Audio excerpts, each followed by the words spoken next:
দেখুন, ঘরের মধ্যে যদি দেখছেন যে তুমুল অশান্তি হচ্ছে, যেমন ধরুন স্বামী স্ত্রীর মধ্যে সমস্যা, ঝঞ্ঝাট, অথবা বাবা মার সঙ্গে সমস্যা, ঝঞ্ঝাট বৃদ্ধি পাচ্ছে ক্রমশ, অথবা ভাই বোনের সঙ্গে ঝামেলা অশান্তি বৃদ্ধি পাচ্ছে ঘরের মধ্যে।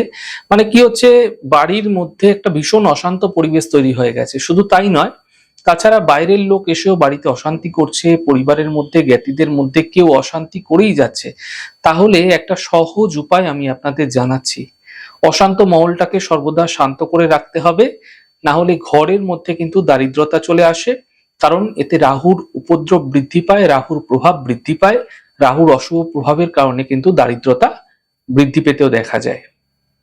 তো পরিবেশটা কি হয়, পরিবেশটাও কিন্তু নোংরা হয়ে যায়। তাই বাড়ির পরিবারের যে কোনো একজন এই প্রক্রিয়া আপনারা করতে পারবেন।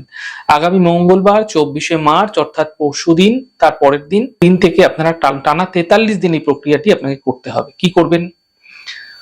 কর্পূরের তেলের প্রদীপ আপনারা প্রজ্বলন করুন। পেতলের প্রদীপে হলে প্রজ্বলন করতে পারলে সব থেকে ভালো। যদি তা একান্তই হচ্ছে না, তাহলে আপনারা যে কোনো প্রদীপে জ্বালাতে পারেন। এবং একটি তেজপাতার মধ্যে আপনার পরিবারের যে ঝঞ্ঝাট সমস্যা হচ্ছে সেখান থেকে যেন মুক্তি পাওয়া যায়, সেই কথা সাধারণ লাল কালির কলম দ্বারা, সাধারণ যে লাল কালি আছে সেই লাল কালির কলম দ্বারা তেজপাতার মধ্যে লিখে সেই তেজপাতাটিকে সেই প্রদীপের শিখার আগুনে জ্বালিয়ে দিন। মাথায় রাখবেন, এই প্রক্রিয়াটি করার সময় একটু গোপনীয়তা রাখবেন এবং গৃহের ভেতরে একটু নির্জন স্থানে করুন। আপনারা 43 দিন টানা করে যান। কোন একটি নির্দিষ্ট সময় করবেন। যদি সন্ধ্যেবেলা করছেন তো সন্ধ্যেবেলা টানা করে যাবেন।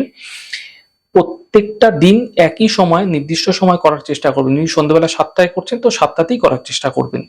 চমৎকার ভাবে আপনাদের গৃহে যে ঝঞ্ঝাট সমস্যা ক্রমাগত লেগেছিল তা নিমেষের মধ্যে দূর হয়ে যেতে দেখতে পাবেন। মাথায় রাখবেন, এই প্রক্রিয়া মঙ্গলবার 24শে মার্চ থেকে কিন্তু শুরু করবেন। ঈশ্বরের উপর আস্থা, বিশ্বাস, ভরসা রেখে ধৈর্য সহকারে করুন। অবশ্যই সুফল মিলতে দেখতে পাবেন।